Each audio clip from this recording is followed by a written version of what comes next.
코스피 3천이 무너지고 순식간에 이렇게 어려운 상황이 돼서요.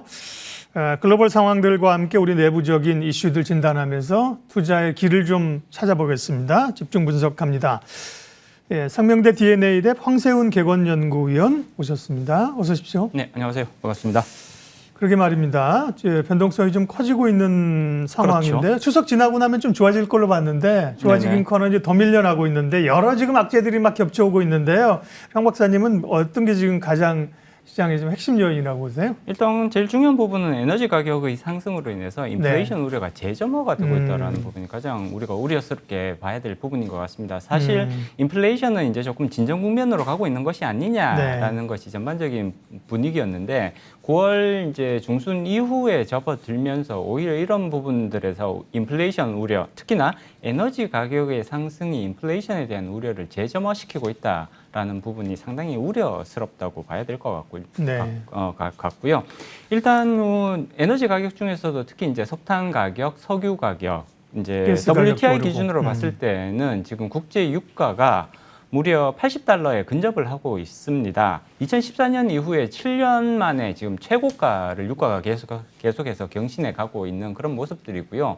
공급 부분에 있어서, 그러니까 원유 공급에 있어서 불안 요소들이 이제 계속해서 이어지고 있기 때문에 사실 80달러를 상회하는 것도 충분히 가능하지 않느냐 이렇게 봐야 될 것 같습니다. 이러한 이제 원자재 플러스 에너지 가격의 상승은 결국은 공급 가격, 생산 가격의 상승을 불러올 수밖에 없는 요소고요. 이것이 결국 소비자 가격으로 전가될 수밖에 없는 부분이거든요. 따라서 시차 2개월에서 3개월 정도의 시차를 두면서 결국은 CPI에 영향을 줄 가능성은 상당히 높아졌다.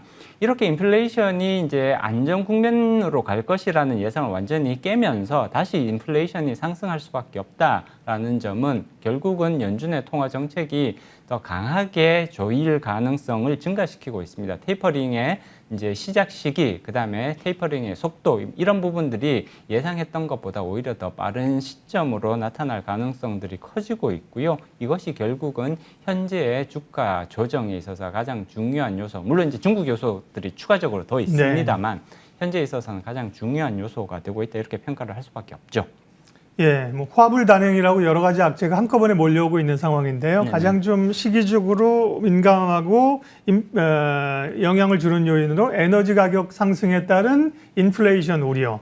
그리고 이제 뒷단에 좀 말씀하셨습니다만 그동안 풀어놓은 유동성들을 좀 줄여야 되는 상황. 그 다음에 이제 물가도 오르기 때문에요. 이 금리 상승과 통화 정책에 대한 우려들이 여전히 시장에 이제 있는 상황인데요. 그렇죠. 이런 금리 상승이나 미국의 통화 정책과 관련된 남은 불확실성은 어떻게 봐야 될까요? 일단 이제 인플레이션이 재차 상승하는 것은 불가피한 측면들이 있습니다. 다만 이 인플레이션이 이제 공급 측면에서의 인플레이션인 거거든요. 보통 이제 인플레이션이라고 그러면 경기가 회복되면서 수요가 증가하면서 나타나는 그런 인플레이션이 일반적인 모습인데, 지금은 공급 쪽, 특히나 에너지 가격이 불안해지면서 유가가 상승을 하면서 인플레이션이 나타나는 거란 말이에요. 이렇게 되면 사실은 통화정책 당국도 대응하기가 가장 까다로운 형태의 인플레이션이 될 가능성들이 높아지고 있다는 점. 이거는 이제 수요 측에 교란 요인들이 생기면서 수요가 이제 전력 대란 같은 경우가 이제 대표적인 거잖아요. 그래서 중국 같은 경우에는 전력 대란이 일어나면서 공급 측, 다시 말해서 생산 측에 차질이 발생하면서 이쪽에서 공급이 위축되는 결과로 이어지고 있고요. 이것이 인플레이션에 굉장히 중요한 또 영향을 미치는 요소가 되고 있단 말이죠. 이런 경우라면 사실은 그 통화 정책의 통화 당국의 입장에서도 대응하기가 가장 까다로운 종류인 거고요. 이게 이제 기준금리의 인상이라든지 혹은 테이퍼링에 의해서도 사실 통제가 되기가 어려운 형태의 인플레이션이란 말이에요. 따라서 인플레이션이 높아지고 있기 때문에 거기에 대해서 통화 정책적인 대응을 할 수밖에 없는데, 이러한 통화 정책의 대응을 통해서도 쉽게 잡아내기가 어려운 인플레이션이라는 점, 이것이 현재 우리가 가지고 있는 굉장히 중요한 문제, 어려움이라고 봐야 될 것 같습니다. 수요 측면은 뭐 여러 정책이랄까 뭐 이런 분위기로 그래도 좀 누그러뜨릴 수 있는데, 말씀드린 것처럼 공급 측면은 코로나19로 인해서 일부 생산망이 붕괴되고 바틀렉이 생겼다, 에너지 가격 올랐다. 이게 이제 공급 측면은 시간이 걸리는 거잖아요. 굉장히 시간이 많이 그러니까, 걸린다는 특징을 네. 가지고 있습니다. 예를 네. 들어서 지금 이제 우리가 1970년대에 스태그플레이션을 경험을 했었단 네. 말이에요. 오일 쇼크로 인한 대표적인 스태그플레이션. 공급 인플레이션. 가장 대표적인 네. 케이스인데 만약에 이번에도 그런 비슷한 형태의 스태그플레이션이 나타난다면 이거는 사실 회복되는데 상당한 시간이 걸릴 가능성이 높아 보인단 말이죠. 최소한 1년 이상의 시간이 소요될 가능성을 예상을 해야 될 것 같습니다. 그렇기 때문에 이번 에너지 대란이 장기간 이어진다면 사실 이거는 굉장히 증시에 큰 부담 요소로 작용할 가능성이 높아 보이고요. 예. 조금 단기적인 차원에서 예를 들자면 오페크가 조금 더 적극적으로 증산을 한다든지 이런 방식으로 대응을 함으로써 조금 단기적인 충격에 그칠 수 있도록 만들어주는 그런 정책적 대응이 필요해 보이지 않을까 이렇게 이제 판단을 하죠. 시장도 빠지는데 뭐 좀 안 좋은 얘기만 많이 하고 있는 것 같은데 뭐 안 좋은 얘기가 눈에 보이는 거니까 그 얘기 먼저 하고 그리고 돌파구 좀 찾아보도록 하겠습니다. 미국은 게다가 뭐 지금 이제 이 연방 정부의 디폴트 불안이 지금 계속되고 있죠. 디폴트까지 이제 지금 우려가 되고 있는 상황인데요. 이제 시간적으로 이제 좀 뭐 옐런은 18일을 예고하고 있고 정치적 긴장도 있고 이 문제는 어떻게 풀어갈까요? 일단 만약에 미국 정부가 디폴트로 가게 되면 이건 경제적 대응이 된다라는 것은 분명한 사실입니다. 네. 따라서 이 부분까지 갈 가능성은 이게 재앙 수준의 그렇죠. 사건이 될 수밖에 없거든요. 그렇기 네. 때문에 이런 상황까지 갈 가능성은 상대적으로 제한적이라고 평가해 볼 수가 있습니다. 물론 공화당과 민주당 간의 부채 한도를 상향 조정하는 이런 협상들이 쉽게 단기간 안에 해결되지 않을 가능성은 충분히 예상해 볼 수가 있죠. 그렇다고 하더라도 협상이 결렬되면서 바로 미국 정부가 디폴트 상황으로 가버리게 된다면 이거는 더 큰 문제를 야기한단 말이에요. 따라서 현실적으로 가능성이 높은 시나리오를 예상을 해본다면 상하원에서 이제 임시 단기 예산안을 가결해서 쉽게 말하면 응급 조치를 하면서 이러한 디폴트 협상, 그러니까 부채 한도 조정 협상이 계속해서 이어질 가능성을 오히려 더 현실적인 시나리오라고 예상해 볼 수 있을 것 같습니다. 이미 지난달 30일에 공화당과 민주당이 이제 연방정부의 일시적인 셧다운을 방지하기 위해서 임시 예산안을 가결을 한 그렇죠. 그런 이제 예. 경험들이 있단 말이에요. 따라서 이런 임시 가결안 같은 이러한 임시 방편적인 그러니까 응급 조치들이 한두 번 정도 더 나올 가능성은 우리가 충분히 예상을 해봐야 될 것 같습니다. 그리고 이러한 응급 조치를 통해서 미국 연방정부가 셧다운되는 상황은 방지하면서 최종적인 부채 한도 증액 협상이 이루어질 가능성이 오히려 더 현실적인 시나리오다. 따라서 미국 정부가 셧다운되는 내지는 디폴트로 가는 이런 최악의 상황이 발생할 가능성은 여전히 조금 낮은 편이라고 예상을 해볼 수 있을 것 같고요. 다소간의 진통은 있겠습니다만 그리고 지금 이 옐런 미국 재무장관이 18일을 지금 우리가 한도다라고 그렇게 이제 통보를 했습니다만 그러한 18일까지 협상이 안 이루어질 가능성은 우리가 충분히 예상해 볼 수가 그렇죠. 있습니다. 네. 당연히 예상해 볼 수가 있고요. 정치권에서 뭐 옐런 말 고지고대로 듣는 건 아니니까요. 예. 그렇습니다. 그렇기 때문에 민주당과 공화당 간의 그러한 줄다리기는 상당 기간 이어질 가능성을 오히려 더 예상을 해봐야 될 것 같고요. 네. 따라서 중간에 그 응급조치 성격을 가진 임시적인 그런 가결안들이 한두 번 더 도출될 가능성을 오히려 좀 염두에 둘 필요성이 있을 것 같습니다. 네. 그럼 뭐 나온 길에 뭐 악재 3종 세트, 악재 얘기 다 하고 가죠. 중국 얘기도 좀 준비는 안 됐지만 중국은 사실은 부동산 쪽에 요즘에 노이즈, 그다음 더 큰 건 사실 시진핑 주석의 장기 집권에 따른 어떤 이런 노이즈인데요. 미중 간의 갈등도 있고 중국 문제는 어떻게 보세요? 최근의 상황들을. 일단 가장 중요한 부분은 중국 부동산 경기라고 봐야 네. 될 것 같습니다. 사실 중국 부동산 관련 업이 중국 전체 GDP에서 차지하는 비중이 상당히 크단 말이에요. 그렇죠. 우리도 큰데요. 뭐 네, 우리나라도 네. 상당히 예. 큽니다만 중국 같은 경우는 거의 30% 정도가 사실은 부동산 관련, 네. 직접적인 부동산, 그다음에 부동산 관련 업종이라고 지금 평가를 할 수가 있단 말이에요. 지금 헝다그룹 같은 경우에는 이미 이제 매매 거래가 홍콩 증시에서 매매 거래가 이제 정지가 되어 있습니다만 이 헝다그룹이 디폴트로 간다고 하더라도 여기서 큰 파급 효과가 발생할 가능성은 오히려 제한적이라고 평가를 해볼 수가 있습니다.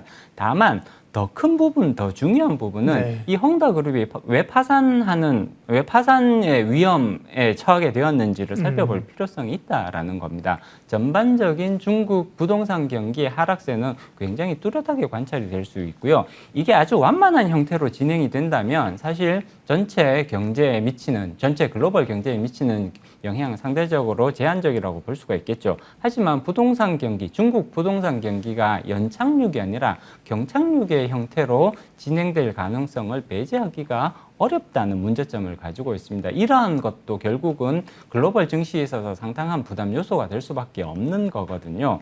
특히나 미국이 지금 인플레이션에 대한 우려로 그 통화 긴축을 예상보다는 더 빠른 속도로 가져갈 가능성이 높아지고 있고요.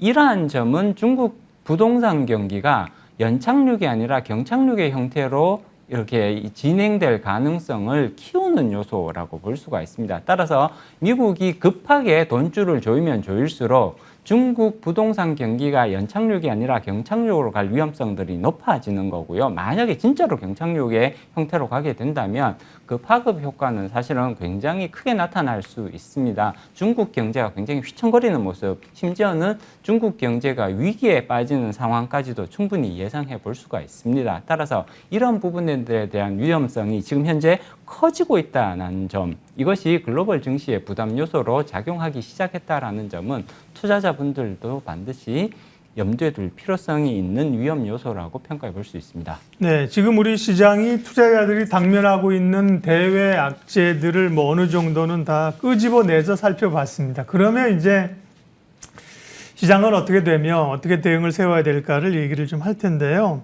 저는 어쨌든 조금 이제 긍정적인, 어떻게 말씀하시든지 긍정적인 쪽으로 해석을 하면서 여쭤보도록 하겠습니다. 코스피가 3,000선이 이제 붕괴가 됐는데요. 뭐 아직까지 완연하게 하락 추세로 접어들었다, 약세장에 접어들었다, 이렇게까지 보기에는 조금 이른 거 아닌가요? 네. 약세장보다는 조정장세의 네. 성격이 더 강하다고 볼 수가 있습니다. 예. 사실 이제 우리가 현재의 조정이 언제까지 더 지속이 될 것이냐, 그 다음에 조정의 폭이 어느 정도 될 것이냐에 대해서 사실 투자자분들이 관심이 많으실 것 같아요. 네.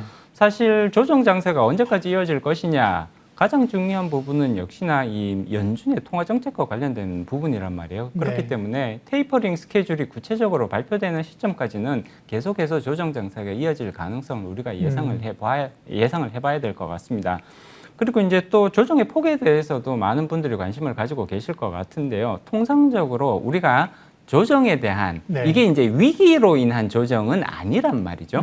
위기 상황에서 나타나는 주가 하락의 폭은 굉장히 크게 나타날 수가 네. 있습니다. 20%, 고점 대비 20% 정도는 충분히 나타날 수 있는 게 이게 위기 상황에서의 주가 하락 폭인 그렇죠. 거고요. 지금 위기를 극복해가는 과정의 과정에서 노이즈잖아요. 지금 네. 이게 주가 상승의 상승과 하락이 나타나는 그 사이클 과정에서 예. 나타나는 조정이란 말이에요. 이런 조정이라면 통산적으로 10%에서 15% 정도 사이의 조정의 폭이 오히려 네. 일반적인 모습이라고 평가해 볼 수가 있습니다. 우리가 오랜 기간 박스권을 경험해 봐서 이게 10%, 많아야 15% 정도의 조정이 일상적인 조정, 그러니까 그 주가 상승과 하락 그 큰 사이클에서 나타나는 조정 폭이라는 것들을 여러 번 경험을 해왔단 말이에요. 따라서 지금 10%의 고점이 지금 3,300이었고요. 10%의 조정이 지금 이미 나타났습니다. 따라서 추가적으로 2, 4%의 정도의 조정은 충분히 우리가 염두에 둘 필요성이 있을 것 같고요. 그렇다면 결국은 현재의 조정의 하단 쪽은 2,850에서 2,900 사이 정도가 아마 이 하단을 형성할 가능성이 더 높다고 예상해 볼 수가 있습니다. 추가적으로 뚜렷한 악재가 돌출되지 않는다면 이 정도에서 조정은 마무리될 가능성을 오히려 더 높게 예상해 볼 수가 있고요. 하단을 2,850에서 2,900 정도 하단 정도 잡으시면 아마 무난하지 않을까 이렇게 예상을 하고 있습니다. 네. 그러게요. 뭐 어려울 때인데 중심을 좀 잡고요. 외국인들 얘기랑 환율 얘기는 좀 엮어서 해야 될 것 같은데요. 네네. 외국인들이 좀 사들어오려고 해도 지금 뭐 달러가 강세로 가고 원화가 약세로 가기 때문에 환율이 1,190원이에요. 환율이 좀 안정이 돼야 외국인들이 들어올 텐데 두 가지 변수는 어떻게 보세요? 네. 일단 환율은 1,200원 정도가 상단이 될 가능성이 높아 보입니다. 네. 따라서 이제 추가적으로 더 크게 오를 것 같지는 않다. 네. 따라서 외국인들은 환율에 대한 고민은 아마 1,200원 근처에서면 충분히 환율에 대한 고민은 이제 마무리될 것 같고요. 다만 자금 유입이 본격적으로 일어나기 위해서는 마찬가지로 테이퍼링 스케줄이 발표돼야 외국인들은 자금 유입에 대한 의사결정을 그렇죠. 확실하게 네. 내릴 가능성이 높아 보입니다. 현재와처럼 이렇게 불확실한 상황에서는 자금 유입에 대한 의사결정을 뚜렷하게 내리기가 어렵다는 점 염두에 두실 필요가 있고요. 외국인 자금 유입이 본격적으로 일어나야 지수는 다시 상승 모멘텀을 찾을 것이다라는 점은 비교적 뚜렷하게 말씀드릴 수 있을 것 같습니다. 따라서 외국인들의 자금 유입이 언제 일어날 수 있느냐? 테이퍼링이 관건이다. 따라서 테이퍼링 스케줄이 발표되면 오히려 외국인들의 자금 유입세는 회복될 수 있다라는 점을 염두에 두실 필요가 있을 것 같습니다. 오히려 이제 테이퍼링에 대한 지금은 다들 테이퍼링 실세 금리 상승에 대해서 이제 우려하고 쫄아 있는 건데요. 오히려 테이퍼링 일정이 발표되면 사실 시장은 불확실성의 제거다. 그렇습니다. 오히려 이제 그때가 추가 하락이 아니라 상승에 좀 반전이 될 수 있는 걸로 보셨고요. 예, 그러면 마무리 쪽 가야겠습니다. 전략을 어떻게? 특별히 코스닥 쪽이 또 지금 좀 어려워지는 상황이거든요. 네. 여러 좀 이 수급상도 좀 꼬여 있고 지금 보면 뭐 신용이라든지 이런 것도 부담이 있고요. 그래서 만만치 않은 또 연말 대주주 양도세도 있고요. 하반기 전략 어떻게 짜야 될까요? 네. 일단 기본적으로 이제 4분기에는 조정 모멘텀이 상승 모멘텀보다 훨씬 뚜렷하게 부각될 가능성들이 높다라는 네. 것은 분명히 염두에 두셔야 될 것 같습니다. 다만 그럼에도 불구하고 이 하락의 이제 하단 쪽으로 우리가 점점 더 가깝게 가고 있다라는 점은 현재로서는 방어적인 전략 위주의 그런 이제 운용이 필요하겠지만 이게 저점 근처로 가면 갈게 될수록 오히려 저점 접근 시 매수를 확대하는 이런 전략도 우리가 조금 고민해 볼 시점으로 지금 가고 있다라는 점은 말씀드릴 필요가 있을 것 같습니다. 현재로서는 조금 더 방어적인 전략, 그 다음에 현금의 비중을 높이는 전략 이런 것들이 조금 더 유효해 보이고요. 지수가 하단 근처로 가깝게 가고 있다는 판단을 충분히 내릴 수 있다면 여기서부터는 오히려 매수 물량을 꾸준하게 늘려가는 이러한 전략도 충분히 고민해 볼 수 있는 그런 시점이 다가오고 있다라는 점을 말씀드릴 필요가 있을 것 같습니다. 예, 코스피 3,000선 하회, 예, 그리고 좀 붕괴란 말도 좀 좋지는 않습니다. 뭐 뚝이 무너진 것도 아니고, 그죠? 3,000이라는 포인트에 너무 큰 의미를 그러니까요. 부여할 필요는 없습니다. 네. 사실 3,020과 2,980이 그렇게 다른 거냐? 네. 전혀 그렇지 않거든요. 그러니까요. 이게 상승 추세인 거냐 내지는 조정이 얼마나 이어질 것이냐 이런 부분들에 네. 오히려 더 집중하실 필요가 있을 것 같습니다. 3,000선 하회라고 밑돌았다는 얘기가 좋은 것 같고요. 네네. 우선 시장이 어려운 상황인 건 맞습니다. 긴급 진단으로 상명대 DNA 랩 황세훈 개건연구위원과 함께 시장 진단했습니다. 고맙습니다. 네, 고맙습니다.